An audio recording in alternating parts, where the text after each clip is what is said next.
Alright guys, I'm back to give you another video, and right on draft night.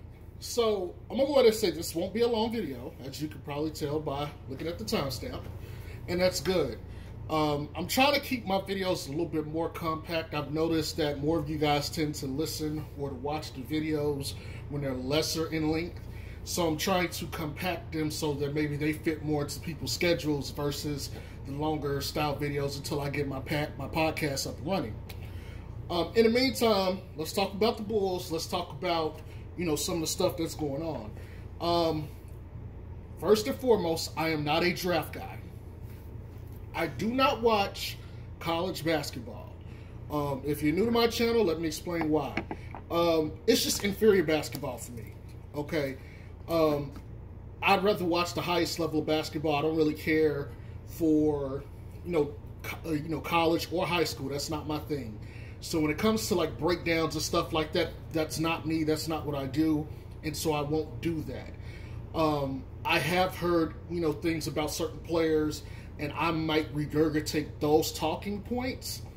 But for the most part, I'm not going to just be out talking about most of the draft picks, as I have not watched them, okay? I couldn't tell you what any of these guys' names are for the most part, with the exception of a few. I can't even tell you what position they play, what the numbers are, style play. It's just not beneficial for me to you guys to just give you, just be over some stuff I don't know anything about. So just put that out the way. Having said that, look, the Bulls have been spotted in a lot of conversation talks recently, primarily with the Jazz, and they've been linked to pretty much every big free agent wing out on the market, like every one of them. PJ Tucker. Can't think of the guy's name on the Clippers right now. His name slips me, but I think he declined his option for a new deal or whatever, or in attempts to go on the free agent market and get a new deal. I think I said John Collins, PJ Tucker, pretty much any power forward kind of guy out there, this team has been linked to. On top of the Rudy Gobert stuff, okay? Again, where there's smoke, there's fire. I'm going to keep saying that every time. Where there's smoke, there's fire. There's a reason for this. But also, peep game, if they're constantly discussing or being linked to power forwards and centers, in particular the center Rudy Gobert, that means that they're probably not looking to get one of those in the draft. Having said that, a lot of talk about E.J. Liddell, and I've had some people sell me on E.J. Liddell. Again, I'm not going to try to, convince people about the guy because I didn't watch him. But from what I've been told, he fits the kind of player that I think this team needs. That's as far as I'm going to say about that. But here's what I think might happen. And Woj and Brian Windhorst and others have been saying this stuff too. Look for a lot of trades to happen. Now, I don't think a lot of trades are going to happen, but I think little minor trades are going to happen. Like some of that stuff is going on now. The Lakers just got the number 35 pick from Orlando for, I think, a late second or something in the future. That was right before I started recording this. Okay, little micro transactions like that. Okay, cool. Now, John Collins has been linked to Sacramento, and depending on where you get your information, there's two sides that I'm hearing for almost every story. Either the talks are dead or the talks are progressing. That's it. So it's up to you to dictate, or I guess determine where whether that information is valid. It's very interesting where we're at right now. And I gotta say, after watching this postseason, weak side rim protection from a power forward, like power forwards are in high demand right now. High demand. Yes, I know Horford and Jason Tatum. I still consider Jason Tatum a power forward. But he didn't really have a good showing in the finals. I get it.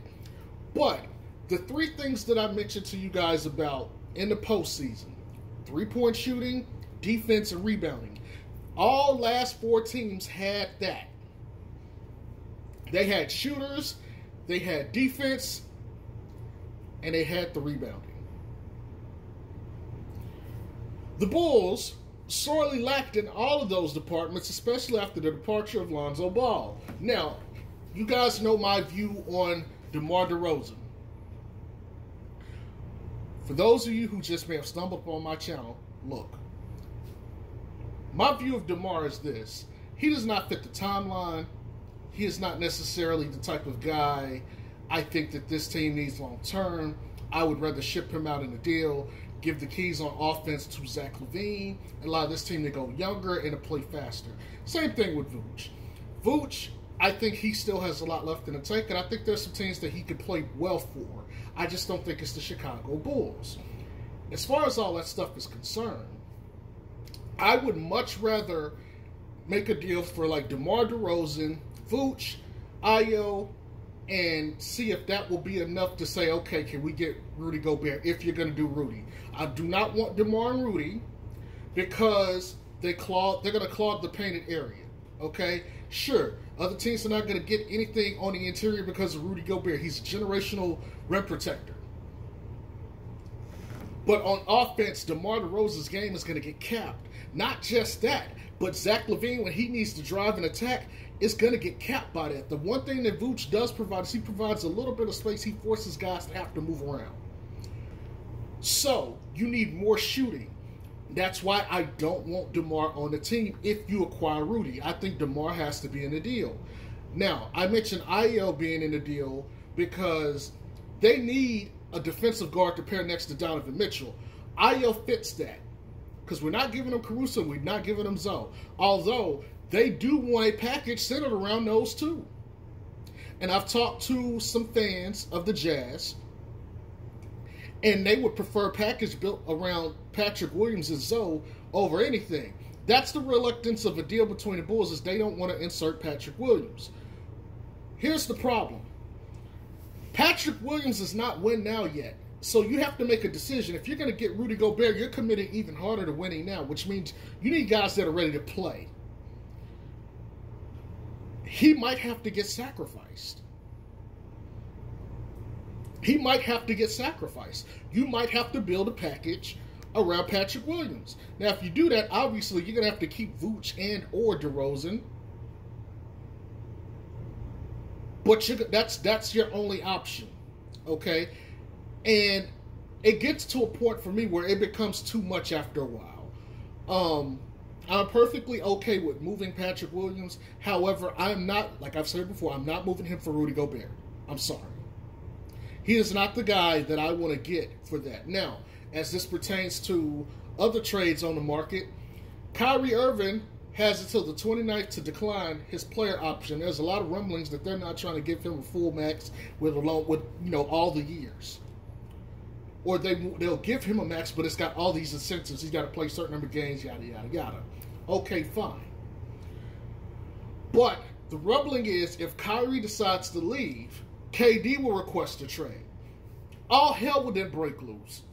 Because this is K-fucking-D. This is Kevin fucking Durant. Your team is going to want to make room for him no matter where you are. And if that's the case, look. If the choice is between Kevin Durant and Rudy Gobert, bye-bye, Pat. You're going to KD. Easily. I don't even think about it. And if I'm Brooklyn, I'm not taking any package less than Zach LaVine, Zoe, and Pat Williams. I have to have those guys. Yeah, of course, there'll probably be another player included or more to make the numbers work.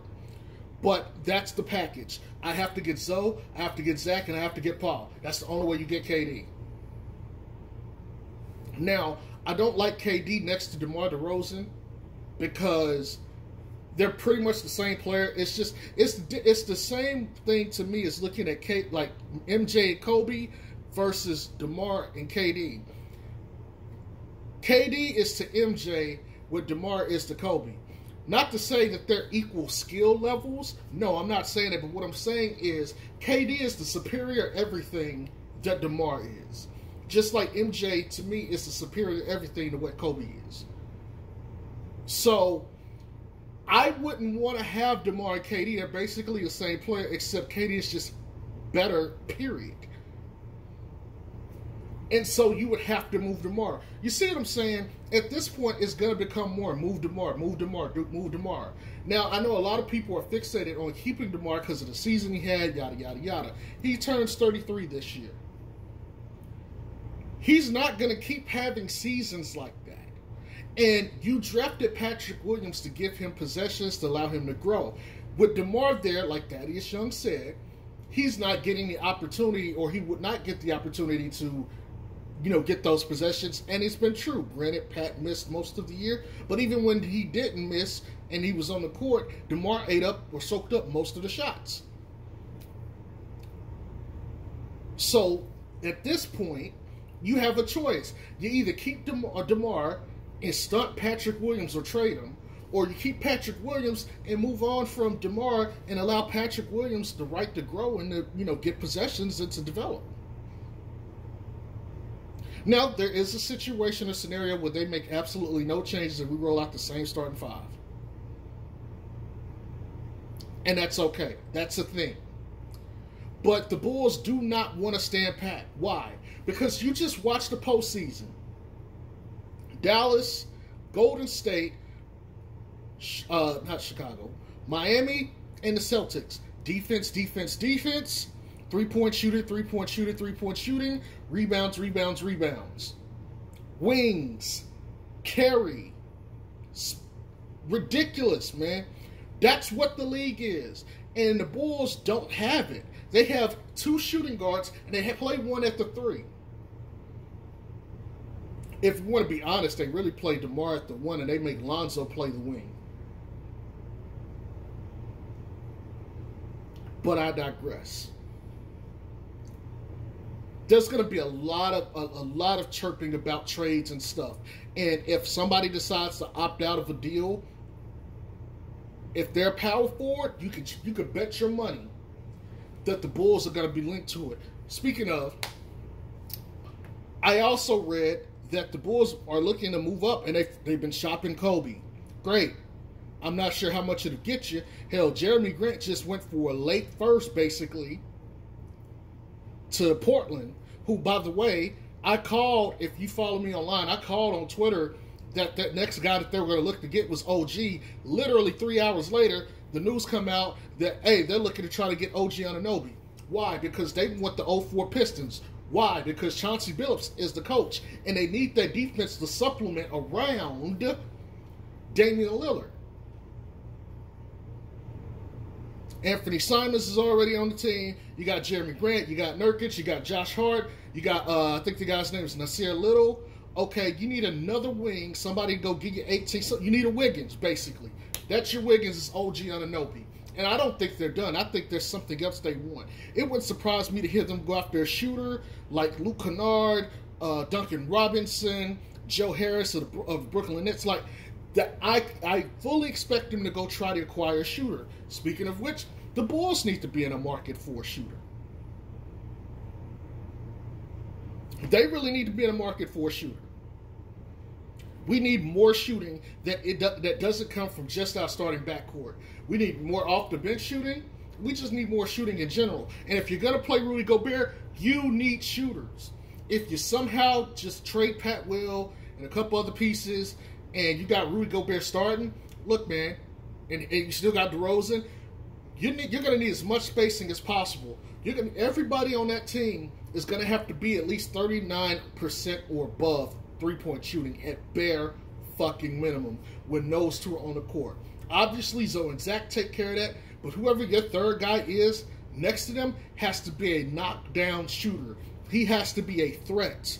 He needs to be an off-ball moving threat as well, because he needs to pull defenses away to give the optimal space for DeMar DeRozan to operate. You can do it, but I don't like it. It's a whole lot of work just to do what? For him to hezzy, pump fake, foul, 2 points, go to the line. That's way too much effort.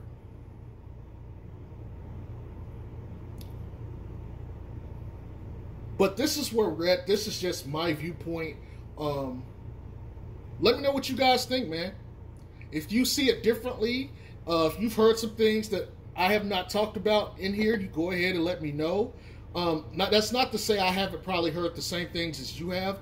It's just the most important, the most relevant stuff I just wanted to touch on.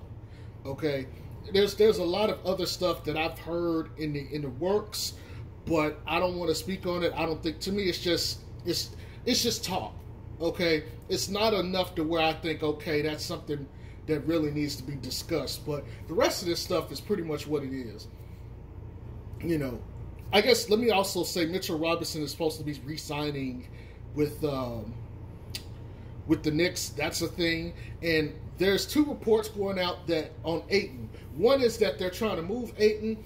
The other is that they're trying to get rid of what's the guy's name, Cam Johnson, to the Pelicans so that they can re-sign Ayton.